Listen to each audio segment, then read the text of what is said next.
Hi hello viewers, welcome back to new video. അപ്പം ഇന്നത്തെ ഈ ഒരു വീഡിയോ എന്ന് പറയുന്നത് നമ്മുടെ കേരളം, കേരളത്തിലെ രാഷ്ട്രീയം, ആ രാഷ്ട്രീയത്തിൽ കുറെ അധികം പുഴുക്കുത്തുകളുണ്ട്.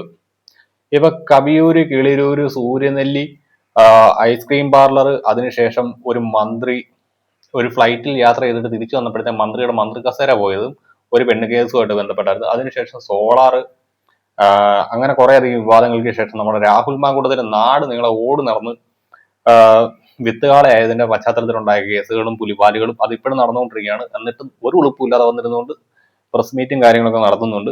അതിനുശേഷം ഒരു ഇടവേളയ്ക്ക് ശേഷം നമ്മുടെ മന്ത്രി KB Ganesh Kumar on stage. പുള്ളിയെക്കുറിച്ച് പറയുകയാണെങ്കിൽ പുള്ളിക്കെതിരെ ഇതിനു മുൻപും പലതരത്തിലുള്ള ആരോപണങ്ങൾ വന്നിട്ടുള്ളതാണ്. സോളാർ കേസുമായി ബന്ധപ്പെട്ട് സരിതയുമായി ചേർത്ത് അദ്ദേഹത്തിനെ കുറിച്ച് ഒരു ആരോപണം വന്നാണ്. അതുകൂടാതെ കാരണവർ വധക്കേസിൽ പ്രതിയായിട്ടുള്ള ഷെറിനെ പലപ്പോഴായിട്ടും പരോളിൽ ലഭിച്ചത് മന്ത്രിയുടെ ഇടപെടലിനെ തുടർന്നാണ്. പിന്നെ ഷെറിന്റെ ശിക്ഷാ കാലാവധി കഴിഞ്ഞ ഉടനെ ഷെറിനെ റിലീസ് ചെയ്തത്. സാധാരണഗതിയിൽ അങ്ങനെയൊന്നും റിലീസ് ചെയ്യാൻ വകുപ്പില്ലാത്തതാണ്. പക്ഷെ ജയിലിൽ കുറെ അധികം പ്രശ്നങ്ങൾ ഉണ്ടാക്കിയ ഷെറിനെ പുറത്തിറക്കിയത് മന്ത്രി ഇടപെട്ടാണ് എന്നൊക്കെ പറഞ്ഞുകൊണ്ട് കുറെ അധികം ആരോപണങ്ങൾ വന്നിട്ടുണ്ടായിരുന്നു. എന്നാലും ഈ പറയുന്ന മന്ത്രിനെ ഈ കഴിഞ്ഞ ദിവസം പുള്ളിയുടെ രണ്ടാം ഭാര്യ തുണിയും മണിയില്ലാതെ ഏതോ ഒരു പെണ്ണിനോടത്തിൽ നിന്ന് പിടിച്ചിട്ടുണ്ട് എന്നുള്ള വാർത്തയൊക്കെ പുറത്തു വന്നിട്ടുണ്ടായിരുന്നു. നമുക്ക് എന്തായാലും ഏഷ്യാനെറ്റ് ന്യൂസിൽ വന്ന ആ ഒരു വാർത്ത കേട്ടു നോക്കാം.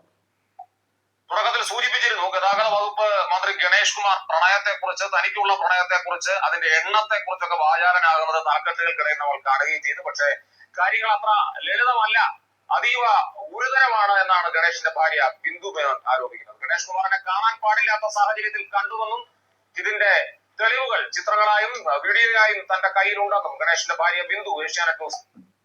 അപ്പം ഗണേഷ് കുമാറിനെ പെണ്ണുപിള്ള പൊക്കുക മാത്രമല്ല, അതിന്റെ വീഡിയോയും ഫോട്ടോസും ഒക്കെ എടുത്തിട്ടുണ്ടെന്നാണ് പറയുന്നത്. എന്തായാലും ആ പുകപ്പടം നാട്ടുകാരുടെ ആരായാലും പോകാതിരിക്കട്ടെ. പണ്ട് കർണാടകയിൽ ഒരു മന്ത്രിയുടെ മകൻ കുറച്ചധികം വെടിവെക്കാൻ പോയതിന്റെ വിഷ്വൽസ് ഇപ്പോഴും കടന്ന് നെറ്റിൽ കിടന്ന് കറങ്ങുന്നുണ്ട്. കുറെ അധികം പെണ്ണുങ്ങളുടെ ജീവിതം പോയതാണ്. അതിനെക്കുറിച്ച് പറയുകയാണെങ്കിൽ നമ്മുടെ കഴിഞ്ഞ ലോക്സഭാ ഇലക്ഷന് മുന്നോടിയായിട്ടായിരുന്നു ഈ ഒരു സംഭവം ഉണ്ടായത്.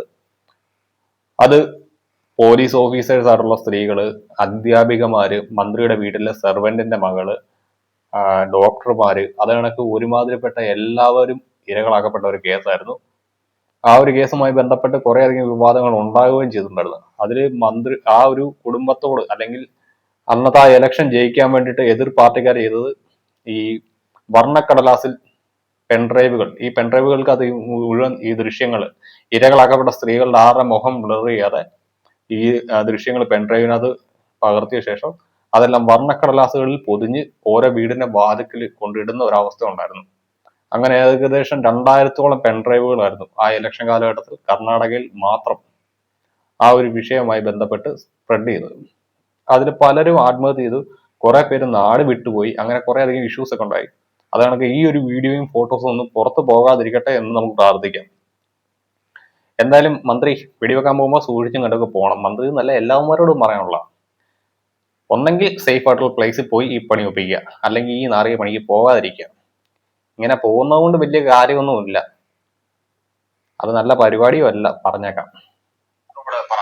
ഗണേഷിന്റെ സന്തത സഹചാരികൾ തടഞ്ഞു വെച്ച് മൊബൈൽ കൈക്കലാക്കാൻ ശ്രമിച്ചുവെന്നും പോലീസ് സംഭവ സ്ഥലത്തെത്തിയെങ്കിലും ഇടപെടാതെ പിൻവാങ്ങുകയായിരുന്നുവെന്നും ബിന്ദു പറഞ്ഞു. ഇത് നമ്മുടെ കേരള പോലീസിന്റെ പതിവ് പരിപാടിയാണ്. മന്ത്രി പെണ്ണ് പിടിച്ചാലും, മന്ത്രി സീറ്റ് ബെൽറ്റ് ഇടാതെ വണ്ടി ഓടിച്ചാലും, മന്ത്രി വെള്ളം അടിച്ച് നാട്ടുകാരെ തുണുപൊക്കി കാണിച്ചാലും ഈ പറയുന്ന പോലീസ് ഒന്നും ചെയ്യത്തില്ല. നാട്ടുകാര്, അതായത് നമ്മളെപ്പോലുള്ള സാധാരണക്കാരൻ ഹെൽമെറ്റ് വെക്കാതെ വണ്ടി ഓടിച്ചു കഴിഞ്ഞാൽ അവനെ ലാത്തി കെറിഞ്ഞിടാണ്ട് ഇവന്മാർക്ക് പറ്റും. രണ്ടെണ്ണം അടിച്ചിട്ട് വണ്ടി ഓടിച്ചു കഴിഞ്ഞാൽ പെറ്റി അടിക്കും. ഈ വെള്ളം അടിച്ചിട്ട് വണ്ടി ഓടിക്കുന്നത് അത്ര നല്ല കാര്യമൊന്നുമല്ല. എവിടെ നിന്ന് ഇടിച്ചു കയറി കഴിഞ്ഞാൽ നീയും തീരും. ഏതെങ്കിലും പാവപ്പെട്ടവന്റെ നെഞ്ചത്താണ് ഇന്ന് കയറുന്നതെങ്കിൽ അവന്റെ കുടുംബം അനാഥാവും. അതുകൊണ്ട് അതിനെ പ്രോത്സാഹിപ്പിക്കുന്നില്ല. പക്ഷെ ഈ പെറ്റി അടിയാണ്ട് മാത്രമല്ല പോലീസ് ഡിപ്പാർട്ട്മെന്റിലുള്ള ഇങ്ങനെയുള്ള കാര്യങ്ങളും ചെയ്യണം. പ്രത്യേകിച്ച് ഒരു സ്ത്രീനെയാണ് തടഞ്ഞു വെച്ച് ഉപദ്രവിച്ച് ആ ഫോൺ പിടിച്ചെടുക്കാൻ ശ്രമിച്ചത്. അത് കണ്ടിട്ടും അതിനെതിരെ പ്രതികരിക്കാതെ, നടപടി സ്വീകരിക്കാത്ത ആ പോലീസുകാർക്ക് നല്ല നമസ്കാരം. ബിന്ദു മേനോൻ ഇപ്പോഴത്തെ വിവാദങ്ങളിൽ പ്രതികരിക്കുന്നത്. കമലേഷിനോട് ബിന്ദു സംസാരിച്ചു, കേൾക്കാം. ശ്രീമതി KB ഗണേഷ് കുമാരൻ, മന്ത്രി KB ഗണേഷ് കുമാറിന്റെ ഭാര്യ ശ്രീ ബിന്ദു മേനോൻ നമ്മോടൊപ്പം ചേരുകയാണ്. ശ്രീമതി ബിന്ദു, ഇന്നലെ മുതൽ ചില അഭ്യൂഹങ്ങൾ, പ്രചാരണങ്ങൾ ഓൺലൈൻ വഴിയിലൊക്കെ പ്രചരിക്കുന്നുണ്ട്. കാണുന്നുണ്ടായിരുന്നു. ഒരു കേസിന് ഒരു പോസ്റ്റ് കൊണ്ട് ഇപ്പൊ മന്ത്രി പറയുന്നത് എനിക്ക് പ്രണയം മാത്രമാണുള്ളത്, എന്റെ വ്യക്തിപരമായ കാര്യത്തിൽ ആരും ഇടപെടേണ്ട, 112ലേക്ക് വട്ടുള്ളവർക്ക് ആർക്കും വിളിക്കാമല്ലോ എന്നൊക്കെയാണ്. യഥാർത്ഥത്തിൽ വാളകത്തെ വീട്ടിൽ എന്താണ് നടന്നത്? താങ്കൾ ശ്രീലേഖയുടെ സഹായം തേടി എന്ന് പറയുന്നു. ശ്രീലേഖ ആരാണെന്ന് മന്ത്രി ചോദിക്കുന്നു. BJPയുടെ നേതാവല്ലേ, മേയറാകത്തിന്റെ പ്രശ്നമല്ലേ, രാഷ്ട്രീയ മുതലെടുപ്പാണെന്നാണ് പറയുന്നത്. താങ്കൾക്ക് പറയാൻ പറ്റുന്ന രീതിയിൽ എന്താണ് യഥാർത്ഥത്തിൽ സംഭവിക്കുന്നത്? ഇപ്പൊ മന്ത്രിയുടെ ഒരു ഇന്റർവ്യൂ കണ്ടതിന്റെ ഭാഗമായിട്ടാണ് ഞാൻ ഇപ്പൊ സംസാരിക്കുന്നത്. എനിക്ക് ഞാൻ 2014 മാരേജ് കഴിഞ്ഞ് കുറെ വർഷങ്ങളായിട്ട് എനിക്ക് പ്രശ്നങ്ങളൊക്കെ തന്നെയാണ്. ഞാൻ 2019 ഒരു വലിയ പ്രശ്നമുണ്ടായപ്പോഴും ലേഖ ചേച്ചിയെ കോൺടാക്ട് ചെയ്തിരുന്നു. എന്റെ കസിൻ ബ്രദർ, അതായത് എന്റെ പപ്പയുടെ സിസ്റ്ററുടെ മോനാണ് ഹസ്ബൻഡ്. അതെ, അപ്പോൾ ഞാൻ 2019 കോൺടാക്ട് ചെയ്തിരുന്നു.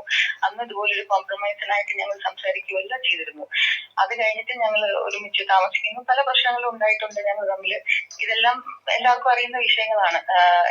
അപ്പൊ ഇതിനു മുമ്പ് മന്ത്രിയുമായിട്ട് ഇവർക്ക് വിഷയം ഉണ്ടായിട്ടുണ്ടായിരുന്നു. എന്നാലും ഇതിന് താഴെ കുറച്ചധികം കമന്റുകൾ വന്നിട്ടുണ്ട്. യാമിനി തങ്കച്ചി ജീവനും കൊണ്ട് ഓടി. ഈ പറയുന്നത് നമ്മുടെ KB ഗണേഷ് കുമാറിന്റെ ആദ്യ ഭാര്യയെ കുറിച്ചാണ്. അവർ ആ സോളാർ കാലത്താണ് ജീവനും കൊണ്ട് ഓടിയത്. അന്നും മന്ത്രിയുടെ കുറെ അധികം ഫോട്ടോസും കാര്യങ്ങളൊക്കെ പുറത്തു വന്നിട്ടുണ്ടായിരുന്നു. അന്ന് മോന്ത ഇടിച്ചാണ് പഞ്ഞി കിട്ടാ വിഷ്വൽസ് ഒക്കെ പുറത്തു വന്നിട്ടുള്ളത്. പിന്നെ ഉമ്മൻചാണ്ടിയോട് ചെയ്തത് ജനങ്ങൾ മറന്നാലും ദൈവം മറക്കില്ല, കർമ്മഫലം. ഇയാൾ പാവം ഉമ്മൻചാണ്ടിയെ ദ്രോഹിച്ചതിനുള്ള ശിക്ഷ കിട്ടിയിരിക്കും. ഇയാൾ പുതിയ വണ്ടി എടുക്കുമെന്ന് പറഞ്ഞപ്പോ ഇത്രയും പ്രതീക്ഷിച്ചില്ല. അമ്മിണി MPD. ഇതുപോലെയുള്ള ഒരുത്തനെ ഇലക്ഷനിൽ ജയിപ്പിക്കുന്ന അവിടുത്തെ ജനത്തിന് അഭിനന്ദനങ്ങൾ. അത് സത്യം കേട്ടോ. ഇവനൊക്കെ എന്ത് ചെറ്റ പൊക്കിയാലും ഇവനെയൊക്കെ ഒരു ഉളുപ്പില്ലാതെ ജയിപ്പിച്ചു വിടും. എന്ത് തന്തയ്ക്കുവർക്കാർ കാണിച്ചാൽ ഇവനെയൊക്കെ ജയിപ്പിച്ചു വിടും. അതാണ് നമ്മുടെ നാട്ടിലുള്ള ജനത്തിന്റെ ഗുണപതികാരം. അതുകൊണ്ടാണ് ഇവനൊക്കെ നാട്ടിലുള്ള സകല പെണ്ണുങ്ങളുടെ മടിക്കുത്തഴിക്കേണ്ട ധൈര്യം കാണിക്കുന്നത്. ഇനിയെങ്കിലും വോട്ടർമാർക്ക് വിവരവും വിവേകവും ഉണ്ടാകണം. 2 കെട്ടി മറ്റൊരു സ്ത്രീക്ക് ഒരു മകൾ ഉണ്ട്, പ്രായമായി, ഇനിയെങ്കിലും ഒതുങ്ങിയും കൂടെ. ഇതൊരു രോഗമാണോ? ഉമ്മൻചാണ്ടി സാറിന്റെ ആത്മാവിന് ശക്തിയുണ്ട്. അണ്ണം പോയി ഒരു ഹോർമോൺ ടെസ്റ്റ് എടുക്കുന്നത് നല്ലതായിരിക്കും. കാരണം വേറെ ഒന്നുമല്ല, ഇത്രത്തോളം കൺട്രോൾ ചെയ്യാൻ പറ്റുന്നില്ലെങ്കിൽ വല്ല കടുക്കാവെള്ളമൊക്കെ കുടിച്ച് ഒന്ന് കൺട്രോൾ ചെയ്യുക. അല്ലെങ്കിൽ നാട്ടിൽ ഉള്ള പെണ്ണുങ്ങൾക്ക് ഇറങ്ങി നടക്കാൻ പറ്റത്തില്ല. കർമ്മ ഉണ്ട്. ഉമ്മൻചാണ്ടി സാറിനെ എന്താ പറഞ്ഞല്ലേ. ഇനി നമുക്ക് മന്ത്രിയുടെ ഡ്രൈവറെ പിടിച്ചകത്തിട്ടാൽ തീരാവുന്ന ക്യാപ്സൂൾ കയ്യിലുണ്ട്. പാർട്ടിയും NSSും ഇയാളെ ചുവന്നുകൊണ്ട് നടക്കുന്നത് മറ്റുള്ളവർക്ക് പ്രചോദനമാവും. സത്യമാണ്. ഈ ഇങ്ങനെയുള്ള ആരോപണ വിധേയരായിട്ടുള്ള ആളുകളെ സംരക്ഷിക്കുന്ന ജാതി സംഘടനകൾ, പ്രത്യേകിച്ച് NSS പോലെയുള്ള സംഘടനകൾ ഒന്ന് പുനർവിചിന്തനം നടത്തണം. ഈ പറയുന്ന ഗണേഷ് കുമാറിനെതിരെ ഇതിനു മുൻപും ആരോപണങ്ങൾ ഇതേ രീതിക്ക് വന്നിട്ടുണ്ടായിരുന്നു. എന്നിട്ടും ഇദ്ദേഹത്തിനെ NSSുമായിട്ട് ചേർത്ത് നിർത്തുന്നത് ആ സംഘടനയ്ക്ക് തന്നെ നാണക്കേടാണ്. കാരണം മന്നത്ത് പത്മനാഭനെ പോലുള്ള മികവുറ്റ നേതാക്കന്മാർ നയിച്ചൊരു പ്രസ്ഥാനമാണ് ഈ NSS എന്ന് പറയുന്നത്. ആ ഒരു സംഘടനയുടെ തലപ്പത്തിരുന്നുകൊണ്ട് സുകുമാരൻ നായർ ഇത്തരത്തിലുള്ള ആളുകളെ ചേർത്ത് പിടിക്കുമ്പോൾ അത് സമൂഹത്തിന് തെറ്റായിട്ടുള്ള സന്ദേശമാണ് നൽകുന്നത്. മറ്റേ മോൻ പണി തുടങ്ങി സുരേഷ് ഗോപി വിളിച്ചത് എത്ര സത്യം. സുരേഷ് ഗോപി വിളിച്ച ഒരു കാര്യമല്ല എനിക്ക് ഓർമ്മ വരുന്നത്. പണ്ട് ഒരു തിരഞ്ഞെടുപ്പ് പ്രചരണ സമയത്ത് മേജർ രവി ഒരു കാര്യം പറഞ്ഞിട്ടുണ്ടായിരുന്നു. എന്റെ അനുജൻ സുരേഷിനെ ഒരു വീട്ടിൽ നിന്നും ചെറ്റ പൊക്കാൻ പോയതിന്റെ പേരിൽ പിടിച്ചിട്ടില്ല എന്നൊരു ഡയലോഗ് ഗണേഷ് കുമാറിനെ ഓർമ്മിപ്പിച്ചിട്ടുണ്ടായിരുന്നു. അത് ഈ ഒരു വിഷയവുമായി ബന്ധപ്പെട്ട് തന്നെയാണ്. എന്തായാലും ബാക്കി കൂടി ഒന്ന് പറഞ്ഞേക്കാം. അതുകൊണ്ടാണ് ഗണേഷ് കുമാറായിട്ട് പ്രശ്നം ഉണ്ടായിരുന്നത് എല്ലാവർക്കും ലോകം മുഴുവൻ അറിയുന്ന കാര്യങ്ങളാണ്.